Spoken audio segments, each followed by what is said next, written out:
तो जैसे कि हम लोग देखे थे फर्स्ट वीडियो में वर्क पावर एनर्जी का, देखिए अभी देखते हैं ना, जैसे कि मान लीजिए कोई एच हेड से गिर रहा है, ठीक है, एक केस लेते हैं जिसमें कोई एच हेड से गिर रहा है, ठीक है, और ये फिर से रिबाउंड हुआ H/2 हेड या कुछ दिया रहेगा हेड आपको, ठीक है, तो पूछेगा कितना एनर्जी लॉस होगा या फिर पूछेगा कैंटिक एनर्जी कितना लॉस करेगा। तो क्या करेंगे एनर्जी लॉस, कुछ मत करिए, क्या करिए, सबसे सिंपल बेसिस है कि जो पहला कैंटिक एनर्जी होगा ना डायरेक्टली होगा एच के लिए जितना हेड से गिर रहा है, और सेकेंड कैंटिक एनर्जी क्या होगा, डायरेक्टली हो जाएगा सेकेंड हेड का, मतलब ये H1 लिखिए, अगर इसको लिखे हम तो इसको H2 लिखेंगे, कैंटिक एनर्जी 2 जो होगा क्या हो जाएगा, डायरेक्टली हो जाएगा H2 हेड का। तो एनर्जी लॉस पूछो ना, कुछ मत करिए, बस हाइट का डिफरेंस कर दीजिए, क्या करेंगे, बस हाइट का डिफरेंस कर दीजिए, कहानी खत्म। तो बस हाइट का डिफरेंस कर देंगे, ठीक है, एनर्जी लॉस यही क्या हो जाएगा, काइनेटिक एनर्जी का लॉस हो जाएगा, ठीक है, और परसेंटेज पूछे तो 100 से मल्टीप्लाई कर दीजिए, ये कहानी होगी, ठीक है जी, चलेगा। कभी कभी कुछ ऐसे रहते हैं कि एच हेड से जो है ना वाटर वगैरह जो है ना क्या कर रहे हैं, फॉल कर रहे हैं, और टरबाइन वगैरह है यहाँ से, तो आपको पता है कि टरबाइन पर गिरेगा तो क्या होगा, टरबाइन ऐसे घूमेगा फिरेगा, थोड़ा सा इसमें इलेक्ट्रिसिटी वगैरह या कुछ पावर जनरेट होगा। तो वो पावर, इनपुट पावर का फॉर्मूला क्या होता है, mgh/t, ठीक है, mgh मतलब कितना एनर्जी से वो गिरा, mgh/t पावर हो गया, पता है वर्क डन बाय टाइम को पावर बोलते हैं, तो mgh/t होते हैं जी, mgh/t। चूँकि यहाँ पे एवरेज पावर की बात किया गया इसलिए हम लोग mgh/t की बात कर रहे हैं, ठीक है। m क्या हो गया, मास ऑफ वाटर, ठीक है, जी वैल्यू हो गया, आपको पता है जी ग्रेविटेशनल एक्सेलरेशन हो गया, h हाइट हो गया यहाँ पे। कभी कभी हो सकता है मास ना दे आपको, कभी कभी हो सकता है वॉल्यूम दे दे, तो पता है डेंसिटी क्या होता है वाटर की, क्या होता है 1000 kg/m³ होता है, तो वहाँ से हम लोग तोड़फाड़ कर लेंगे जो भी नीड होगा। नेक्स्ट देखिए, नेक्स्ट केस में क्या है, नेक्स्ट केस में ये है कि एक बॉल को ना एच हेड से क्या किया, ड्रॉप कर दिया इंक्लाइन प्लेन पर, और जो जैसे ही सरफेस पे आएगा ना, हॉरिजॉन्टल लाइन पे जब प्लेन पे आएगा तो वहाँ पे कुछ रफनेस है, रफ, तो मानते एक्स हाइट डिस्टेंस तक उन्होंने कवर किया रफ सरफेस पे, तो क्या क्या कर सकते हैं यहाँ पे हम कहानी। तो क्या देखिए, यहाँ पर 2 चीज़ वर्क करेगा, जब एच हाइट से जब गिर रहा था तो एक तो ग्रेविटेशनल फोर्स वर्क करेगा, और ग्रेविटेशनल फोर्स वर्क कैसे करता है, तो इसको तो एच हाइट से देखिए, एच हाइट से नीचे गिर रहा है ना, तो mgh वर्क करेगा जी, नीचे आ रहा है फोर्स पे नीचे, तो mgh वर्क करेगा, और जब ग्राउंड पे आ जाएगा, प्लेन पे आ जाएगा, तो उसमें कोई तब ग्रेविटेशनल फोर्स कोई वर्क नहीं करेगा, तब कौन वर्क करेगा, तब ये फ्रिक्शन फोर्स वर्क करेगा। फ्रिक्शन फोर्स कितना वर्क करता है, minus mu into N into X, mu हो गया कोफिशिएंट ऑफ फ्रिक्शन, एन हो गया नॉर्मल फोर्स, ठीक है, और एक्स हो गया कितना डिस्टेंस उन्होंने तक मोशन किया, वर्क हुआ, ठीक है। तो हमेशा ध्यान रखिएगा फ्रिक्शन फोर्स इतने वर्क करते हैं हॉरिजॉन्टल प्लेन पे, हॉरिजॉन्टल सरफेस पे, ठीक है, minus mu into N into X. तो हम लोग डब्ल्यू टोटल बराबर चेन कैटेगरी लगा सकते हैं। डब्ल्यू टोटल मतलब कि कौन कौन सा फोर्स वर्क कर रहा है यहाँ पे, एक mg वर्क फोर्स वर्क कर रहा है, एक कौन फोर्स कर रहा है, फ्रिक्शन फोर्स, जब हॉरिजॉन्टल सरफेस पे आएगा तो फ्रिक्शन फोर्स वर्क करेगा, ठीक है, फ्रिक्शन फोर्स वर्क करेगा, बराबर चेंज करेंगे जी। चूँकि यहाँ से ड्रॉप किया गया तो इनिशियल कैटेगरी कितना होगा 0, और मान लीजिए ये लिख रहा था क्वेश्चन में कि फाइनली आकर स्टॉप हो गया, तो हम लोग फाइनल कैटेगरी को भी क्या करते हैं 0 कर लेते हैं, तो जो भी पूछते हैं वहाँ से निकाल लेते हैं, ठीक है, ये हो जाता है, ठीक है। कभी कभी ये क्वेश्चन पूछते हैं, एक टेबल है, लेंथ कुछ पार्ट जो है ना इसका हैंग किया है, कुछ पार्ट टेबल पे, तो हमको बस हैंग से मतलब है कितना पार्ट हैंग किया हुआ है, जैसे मान लीजिए L/n पार्ट है, L क्या हो गया, लेंथ ऑफ चेन हो गया, और L/n पार्ट हैंग है, तो पोटेंशियल क्या होता है, पोटेंशियल होता है माइनस mgL/2n² होता है, ठीक है। तो पूछा बताओ कितना वर्क करना पड़ेगा कि सारा चेन हम ऊपर खींच लें, ठीक है, सारा चेन ऊपर खींचा जाए, तो कुछ नहीं करिए, जितना पोटेंशियल है ना उसको माइनस लगा दीजिए, बस हो गया वर्क डन, ठीक है, चलेगा। तो ये हो गया। तो और हम बात करें तो उसके बाद मोमेंटम की बात है, हाँ, इसके बाद देखिए एक और चीज़, कभी कभी क्वेश्चन ऐसे रहे कि आपको L/n पार्ट में नहीं देखे, सिर्फ दे देंगे कि हाँ L पार्ट हैंग है, कितना पार्ट है, L पार्ट हैंग है, अब बता दो क्या होगा। कुछ क्वेश्चन पूछा तो क्या करना है आपको, देखिए, तो कुछ दिमाग में एक ही चीज़ डालिए, पोटेंशियल एनर्जी जो होता है ना हमेशा माइनस mgL/2 रखना है आपको, और हमको क्या से सिर्फ हैंगिंग पार्ट से मतलब, कौन से पार्ट से मतलब है, सिर्फ हैंगिंग पार्ट से मतलब, जैसे यहाँ पे L पार्ट हैंग है, तो लिखिए, अब L पार्ट का मास नहीं पता, लिखिए m डाइस g, और कितना पार्ट हैंग है L, तो L/2, सिंपल सी बात है। अब चूँकि इतना पार्ट का मास निकालना बहुत आसान है, हार्ड नहीं है, क्यों, अगर L लेंथ में अगर m मास है तो एक में कितना हो गया m/l, इसलिए L पार्ट में कितना मास हो गया, तो मास निकालना बहुत आसान है जी। अब मान लीजिए कह रहा है कि ये चेन ना फाइनली क्यों ना पूरा का पूरा गिर गया, ठीक है, पूरा का पूरा गिर गया, बता दो अब क्या होगा। फिर से वही कहानी, हमको सिर्फ हैंगिंग पार्ट से मतलब है, तो पोटेंशियल कितना हो जाएगा माइनस इसका टोटल मास हैंग करके ना, तो कैपिटल M जी, कितना लेंथ हैंग किया, तो टोटल लेंथ हैंग करके तो L/2, वही फॉर्मूला माइनस mgL/2। तो क्या पूछ सकता है हमसे, कुछ भी पूछिए, आपको ये ट्रिक अप्लाई करना है, क्या लेकर अप्लाई करना है, W बराबर डेल्टा U, बस मोड में लगाना आपको, डेल्टा U बराबर delta K, change in candidate energy, बस ये लगा देना है। अब इनिशियल कैंडिडेट क्या होगा, यहाँ पर कोई कैंडिडेट नहीं रहते, क्या यहाँ पे कोई कैंडिडेट नहीं होगा, क्यों, क्योंकि सब आराम से रखा हुआ था, लेकिन जैसे ही हैंग ऐसे सब का सब पार्टिकल यहाँ पर सब का सारा चेन यहाँ पे ऐसे हैंग हो जाएगा, तो इसमें कुछ कैंडिडेट आ जाएगा, तो ये पूछ सकते हैं, कुछ भी पूछ सकता है, ठीक है, ये बात होगी, ठीक है। तो ये हो गया। कभी कभी पूछते हैं इसका सरफेस है, बता दो किस पॉइंट पे जाके यहाँ पे एंगल थीटा दिया रहेगा वर्टिकल के साथ, तो शायद किस पॉइंट पे जाके ये कितना एंगल पे ये हो जाएगा, किस हाइट पे जाके, किस मान लीजिए पर्टिकुलर हाइट पे, इस हाइट पे जाके ये लिफ्ट कर जाएगा सरफेस को। तो ये रिलेशन ध्यान रखिए, cos थीटा बराबर h/r बराबर 2/3 होता है, ठीक है। और इस पॉइंट पे जो स्पीड का पार्टिकल होता है वो होता है √2gr 1 - cos थीटा होता है। एंगल कैसे लेना ध्यान रखिए, एंगल इस तरह से लिया गया, ध्यान रखना इस पॉइंट पर, ठीक है। ये बात ही होगी। और कौन सी बात होगी, और वर्टिकल सर्कुलर मोशन में क्वेश्चन पूछता है, ठीक है। वर्टिकल सर्कुलर मोशन में वर्क एनर्जी पावर का बहुत अच्छा खासा होगा। देखिए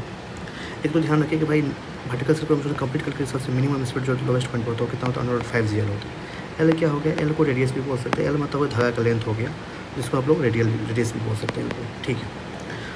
ऊपर में कितना होना चाहिए मिनिमम स्पीड कंप्लीट करने के लिए, √gl होना चाहिए, ठीक है, ये ध्यान रखना। और अगर स्पीड का वैल्यू √2gl से कम और 0 से ज़्यादा हो तो पार्टिकल ऑसिलेट करने लगते हैं, ऑसिलेशन करने लगता है, ठीक है। तो दो तरह की चीज़ आपको ध्यान रखना है, ठीक है। एक चीज़ जब हॉरिजॉन्टल लेवल से पार्टिकल नीचे हो, और एक देखेंगे हॉरिजॉन्टल लेवल से एक डंडा ऐसे मारिए, हॉरिजॉन्टल लेवल से पार्टिकल जब ऊपर वाले पॉइंट पर, तो दोनों पॉइंट पर कैसे यूज़ करना है देखिए। जब नीचे होना तो फटाक से यूज़ करिए, एक रेफरेंस पॉइंट मानिए, ठीक है, एक रेफरेंस पॉइंट बनाए, रेफरेंस पॉइंट मतलब ग्राउंड बना दिए, ग्राउंड पे मतलब ग्रेविटेशनल पोटेंशियल 0 हो गया जी, ठीक है। तो एक ए पॉइंट है और ये मेरा एक बी पॉइंट है, दोनों के बीच में हम चाहते हैं कि एनर्जी कंजर्वेशन लिखना है, कैसे लिखेंगे, तो यहाँ पे काइनेटिक होगा कुछ ना कुछ, तो काइनेटिक लिखेंगे ½ m/u²। क्या यहाँ पे कोई पोटेंशियल होगा, बिल्कुल नहीं होगा पोटेंशियल एनर्जी, क्यों, क्योंकि इसको हमने डिफरेंस पॉइंट मान लिया ना, तो कोई पोटेंशियल नहीं होगा, ठीक है, बराबर। और क्या लिख सकते हैं यहाँ पे, क्या लिख सकते हैं यहाँ पे, ½ m/v² काइनेटिक एनर्जी भी होगा, और चूँकि कुछ ना कुछ हाइट गेन किया, हाइट देखिए कुछ ना कुछ हाइट गेन किया ग्राउंड से, जिसको हम रेफरेंस पॉइंट माने ना, ग्राउंड मान लीजिए, रेफरेंस पॉइंट मतलब ग्राउंड, ठीक है। h हाइट देखिए गेन किया तो mgh, ठीक है। अब ये h कितना लिखना है आपको, r - r cos लिखना है। ध्यान रहे ये कब अप्लाई कर रहे हैं, जब ये हॉरिजॉन्टल लेवल से नीचे कोई पॉइंट बन रहा है तो, ठीक है, हॉरिजॉन्टल लेवल से जब कोई पॉइंट नीचे बन रहा है तब हम ये अप्लाई कर रहे हैं जी, ठीक है, तब अप्लाई कर रहे हैं, ठीक है। इस पॉइंट पर टेंशन कितना होता है, टेंशन लगेगा तो T बराबर होता है mg cos theta plus mvs/r होता है। अब थोड़ा देखते हैं कि जब ये पॉइंट यहाँ एक पॉइंट यहाँ नीचे लोएस्ट पॉइंट, एक पॉइंट हो गया हॉरिजॉन्टल से थोड़ा सा ऊपर, थीटा एंगल पे मान लेते हैं। अब क्या होगा, फिर से वही करना, लोवेस्ट पॉइंट को रेफरेंस पॉइंट मानेंगे जहाँ पे पोटेंशियल कितना हो जाए, ग्रेविटेशनल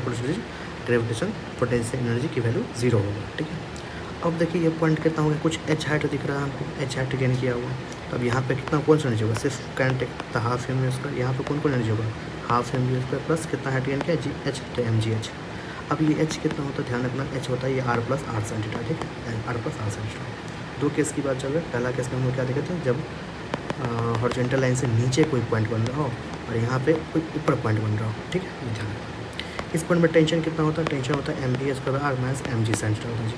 ठीक है, ये ध्यान रखना आपको, एकदम ध्यान रखना, शॉर्टकट एकदम फास्ट हो जाएगा। नीट में देखिए कितने बुद्धि यूज़ करते हैं, ये बहुत मेहनत लगता है, कितना स्टेप बाय स्टेप एंटी को मतलब नहीं है कि आप कितने धीरे धीरे तोड़ के सवाल बनाते हैं, कितना फास्ट बनाते हैं, वहाँ पे